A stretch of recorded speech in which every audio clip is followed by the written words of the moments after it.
Congratulations Real Madrid. কি Real Madrid ফ্যানরা খুশি নাকি?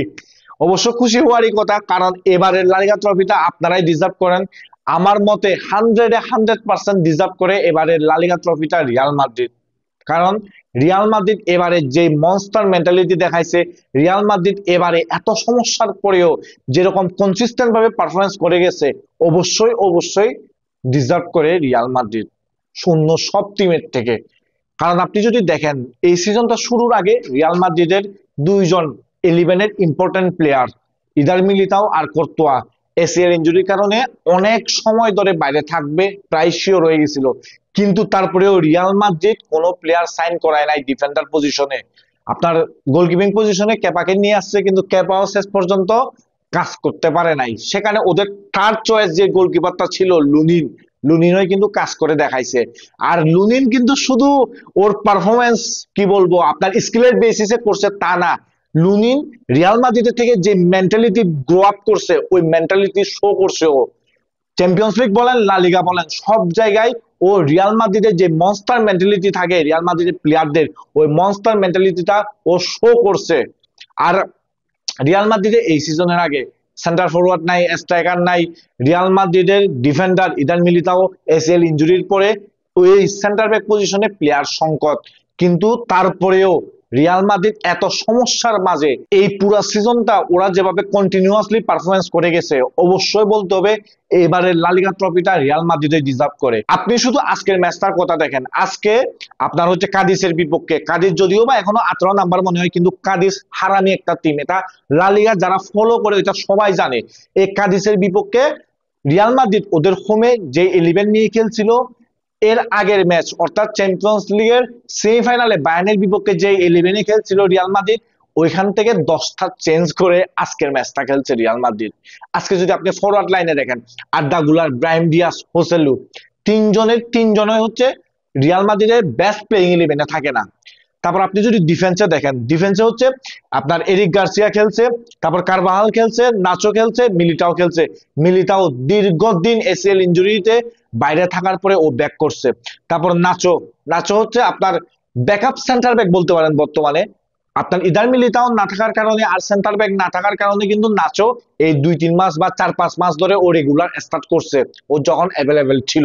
তারপর আপনি যদি কারবাহালকে দেখেন, কারবাহাল এর আগের ম্যাচে আপনার ব্যান ছিল, যার কারণে কিন্তু ওই ম্যাচটা খেলে না, এই ম্যাচটা খেলছে।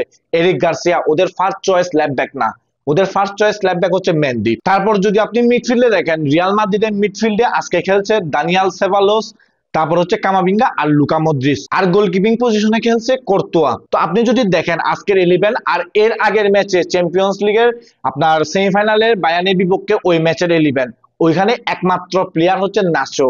এই নাচোই এই দুইটা গেম স্টার্ট করছে, আর বাদ বাকি 10টা প্লেয়ারকে কিন্তু কার্লো অ্যাঞ্জেলোত্তি চেঞ্জ করে এই আজকের ম্যাচটা খেলাইছে।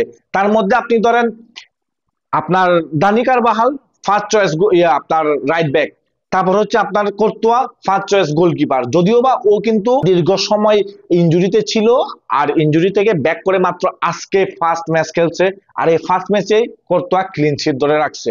তারপর আপনি লুকা মদ্রিচকেও ধরেন ফার্স্ট চয়েস আপনার মিডফিল্ডার।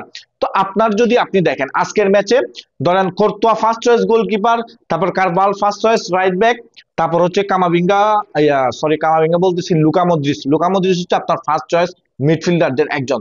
তো 3 থেকে 4 জন বাদ দিলে আপনি 7 থেকে 8 জন আপনার রেগুলার স্টার্ট করার প্লেয়ার না। তারপরেও আপনি কাদিসের মতো একটা হারামি টিমের বিপক্ষে 3-0 গোলের জয় পাইলেন। এটা অবশ্যই রিয়াল মাদ্রিদের যে মনস্টার মেন্টালিটি থাকে প্লেয়ারদের মধ্যে, ওই মনস্টার মেন্টালিটির একটা প্রতিফলন। কারণ রিয়াল মাদ্রিদ যদি আজকে আপনি দেখেন ফার্স্ট হাফে ভালো করছে, ঠিক আছে, ওকে ওকে ছিল, কিন্তু ফার্স্ট হাফে গোল পায় না রিয়াল মাদ্রিদ, তাও সান্তিয়াগো বার্নাব্যুতে। কিন্তু সেকেন্ড হাফে রিয়াল মাদ্রিদ যে খেলা দেখাইছে ফ্যান্টাস্টিক। মানে রিয়াল মাদ্রিদ থেকে শিখতে হবে কাউন্টার অ্যাটাক কেমনে করে ভাই। থার্ড যে গোলটা করছে হোসেলু, ওই গোলটাতে যেভাবে কাউন্টার অ্যাটাক করছে Real Madrid, classic counter attack এটাকে বলে। আর ভিনিসিয়াস জুনিয়র যে পাসটা দিতে ফ্যান্টাস্টিক, ওয়ার্ল্ড ক্লাস। মানে আপনি যাই বলেন না কেন এই পাসটার সাথে শুট হয়ে যাবে গা। মানে সেরা একটা পাস দিছে ভিনিসিয়াস জুনিয়র। আর ভিনিসিয়াস জুনিয়র যে টাইমটা খেলছে, ও যে টাইমটা খেলার সুযোগ পাইছে, ওই টাইমটাতে ফ্যান্টাস্টিক ছিল ভিনিসিয়াস জুনিয়র। আর আমার কাছে সবচেয়ে বেশি পজিটিভ বিষয় লাগছে আজকের ম্যাচ এবং এই পুরো সিজনে রিয়াল মাদ্রিদের মনস্টার মেন্টালিটিটা। আমি এই কারণে বারবার আমি যে কোনো সময় রিয়াল মাদ্রিদের কথা উঠলেই আমি সবার আগে রিয়াল মাদ্রিদের প্লেয়ারদের মেন্টালিটির কথা বলি, কারণ রিয়াল মাদ্রিদের প্লেয়ারদের মেন্টালিটিটা অন্য লেভেলের। আর ওই মেন্টালিটিটাই রিয়াল মাদ্রিদকে এত বেশি চ্যাম্পিয়ন করতে সাহায্য করে বলে আমার কাছে মনে হয়।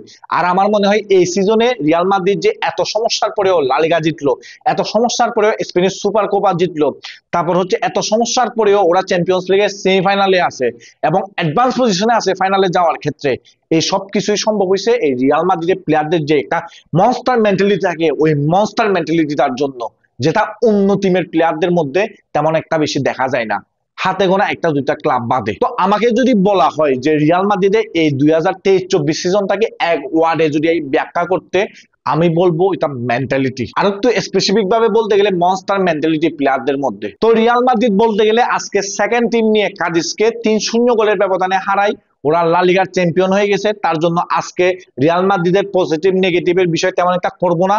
আজকে রিয়াল মাদ্রিদের ফ্যানদের খুশির দিন, আর যারা রিয়াল মাদ্রিদের ফ্যান আছেন তারা সবাই সেলিব্রেট করেন, এই জয়টা আপনাদেরই, এই জয়টা আপনারা ডিজার্ভ করেন। কারণ লা লিগায় আপনারা যেভাবে কন্টিনিউয়াসলি ভাবে পারফরমেন্স করে গেছেন, অবশ্যই অবশ্যই এবার এই সিজনের লা লিগা ট্রফিটা রিয়াল মাদ্রিদ ডিজার্ভ করে। তো আমার মতে এখন রিয়াল মাদ্রিদের লা লিগার কাজ শেষ, এখন রিয়াল মাদ্রিদের সম্পূর্ণ ফোকাস হবে চ্যাম্পিয়ন্স লিগে। চ্যাম্পিয়ন্স লিগে সেকেন্ড লেগে ওরা কিভাবে বায়ার্নকে হারাই ওরা ফাইনালে উঠতে পারে, এটা এখন দেখার বিষয় হবে। আর ফাইনালে গেলে অবশ্যই রিয়াল মাদ্রিদের বিপক্ষে যে কোনো টিমের খেলাই কঠিন হবে, কারণ ফাইনালে রিয়াল মাদ্রিদ যখন পৌঁছে যাবে তখন অন্য টিমের অটোমেটিক একটা প্রেসার ক্রিয়েট হবে, কারণ চ্যাম্পিয়ন্স লিগের কিং রিয়াল মাদ্রিদ। আর এখন দেখা যাক রিয়াল মাদ্রিদ এই সিজনটা কেমনে শেষ করে। এখন পর্যন্ত রিয়াল মাদ্রিদ 2টা ট্রফি জয় করছে, একটা হচ্ছে স্পেনের সুপার কাপ আর একটা হচ্ছে লা লিগা। এখন রিয়াল মাদ্রিদের নেক্সট টার্গেট আমার মতে চ্যাম্পিয়ন্স লিগ। এখন এই রিয়াল মাদ্রিদের লা লিগায় চ্যাম্পিয়ন হওয়া নিয়ে আপনার কি মতামত সেটা আপনি অবশ্যই কমেন্ট বক্সে জানাবেন। আর রিয়াল মাদ্রিদের এই সিজনটাকে আপনি 10 আউট অফ কত রেটিং দেবেন সেটাও কমেন্ট সেকশনে জানাবেন। আর আপনাদের সাথে দেখা হচ্ছে নেক্সট কোনো ভিডিওতে।